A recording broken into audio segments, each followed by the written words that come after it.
turma! Vamos à nossa aula de História.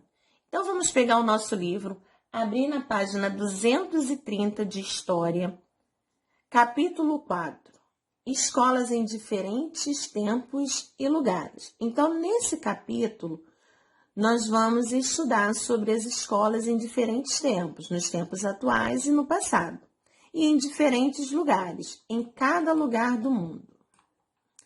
O Brasil apresenta uma grande variedade de escolas. Existem escolas urbanas e rurais, grandes e pequenas, escolas indígenas e muitas outras. Vamos conhecer um pouco dessa diversidade.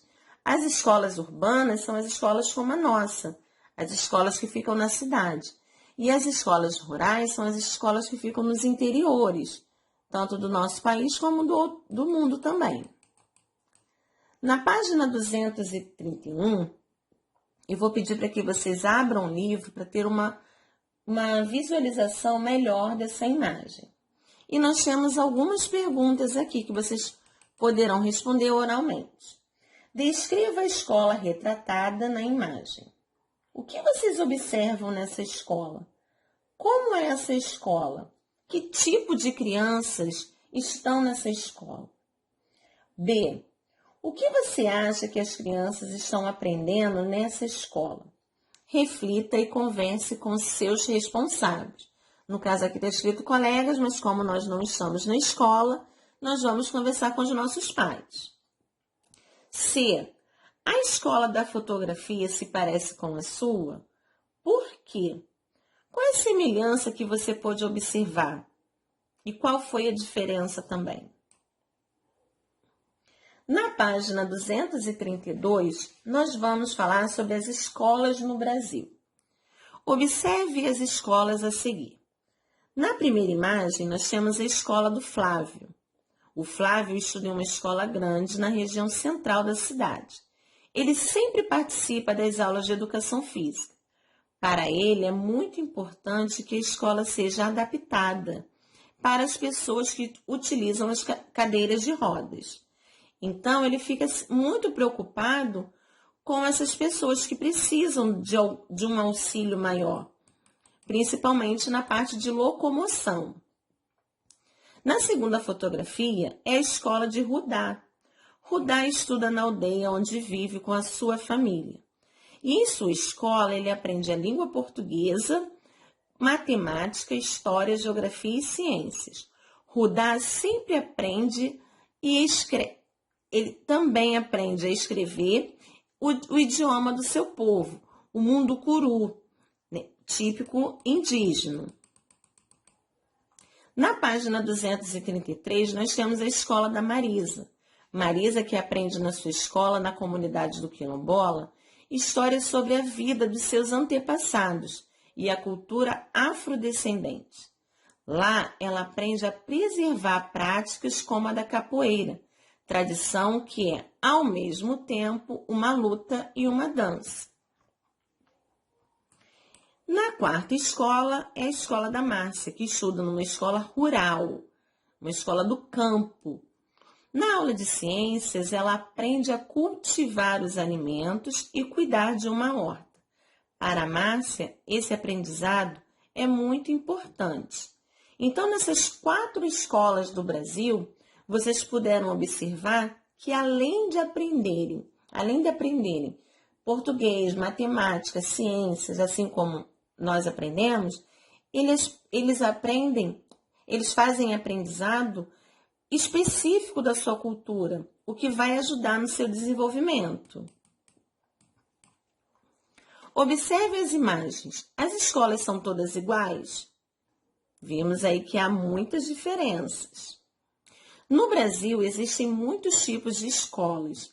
Em cada uma delas, os alunos aprendem assuntos variados, muitos deles relacionados ao cotidiano do lugar onde vivem, como eu falei. É importante valorizar todos os tipos de escolas e reconhecer a diversidade do nosso país. Escola. A escola é o local que frequentamos diariamente para aprender as coisas novas, brincar e conviver com os nossos amigos e colegas. Agora nós vamos ver as escolas em outros países. As escolas do Brasil são muito diferentes umas das outras. E nos outros países? Como será que as crianças estudam? Conheça a seguir duas escolas, uma da Suazilândia e uma da China. Vimos aqui a primeira da Suazilândia e a outra da China. Nem todas as crianças do mundo têm as mesmas oportunidades de aprendizado. Algumas escolas possuem vários recursos, como computadores, internet, enquanto outras escolas precisam receber doações para continuarem abertas. Pense sobre isso e valorize a sua escola.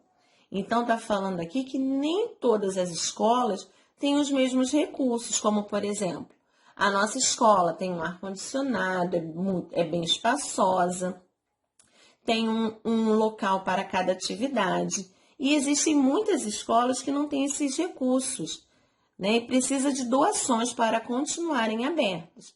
E é importante manter uma escola aberta. Se não tiver escola, as crianças não têm como aprender. O que você acha? O que você já aprendeu neste ano na escola sobre o respeito aos colegas? Como esse ano foi um ano muito diferente para todos nós, né? Não vamos falar especificamente desse ano. Nós vamos falar no decorrer da nossa vida escolar, né? O que nós aprendemos em relação a respeito aos colegas? Vocês vão fazer um desenho sobre isso aqui nesse quadro.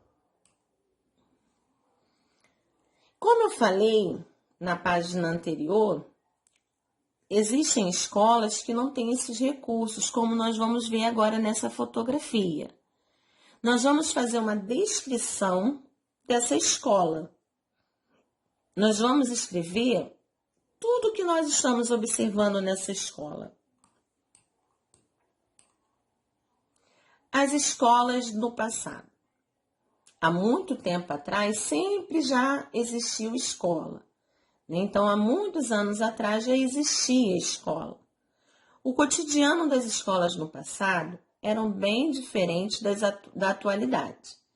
Meninas e meninos normalmente frequentavam salas de aula separadas e os alunos não eram incentivados a falar nem participar ativamente das aulas. Observe na fotografia. Nessa fotografia aqui, ó, nós só estamos observando os meninos. Então, os professores passavam o conteúdo na lousa, no quadro, e ditavam a matéria aos alunos. Nesse método de ensino, os alunos deviam decorar o conteúdo e não podia dar opiniões nas aulas. Na imagem, a sala de aula era de meninos, em 1908. Na sala de aula abaixo, nós já estamos vendo as meninas, né? Os uniformes eram bem diferentes dos uniformes usados nos dias atuais. As meninas vestiam saias longas, camisas e sapatilhas. Os meninos vestiam bermudas, camisas e sapatos. Na imagem, a sala é de meninas, no mesmo ano. Aprendendo em outras épocas. Cerca de 100 anos atrás, além da língua portuguesa, matemática, ciências, os alunos aprendiam outros saberes. Por exemplo, as meninas aprendiam a costurar e a bordar. Os meninos tinham aula de marcenaria e mecânica. Havia também disciplinas que ensinavam os alunos a serem patriotas e valorizar os símbolos nacionais. E os materiais escolares também eram bem diferentes do que nós usamos na atualidade. A caneta do tinteiro, a bolsa, no caso a mochila era de couro, e a carteira, olha como era. Nem todo mundo podia estudar. Naquela época, geralmente, só as crianças de famílias mais ricas tinham acesso ao ensino. A maioria das escolas eram pagas e os valores eram bastante elevados. Dessa maneira, as famílias mais pobres, as crianças acabavam passando seu dia a dia trabalhando ou ajudando os adultos em tarefas domésticas. Hoje em dia, o mesmo direito à educação garantido por lei será todas as crianças frequentarem a escola. Reflita e converse sobre isso com os seus responsáveis, porque nos colegas a gente não vai poder conversar. Então, nós vamos ver, nós já vimos até também sobre isso, sobre os direitos da criança. Será que todas as crianças têm seu direito garantido por lei? Será que todas as crianças estão na escola? Será que não existe mais trabalho infantil? Nós já vimos um pouco sobre esse assunto. Nós vamos encerrando por aqui. Em caso de dúvida, vocês podem rever o vídeo. Um beijo e até a próxima!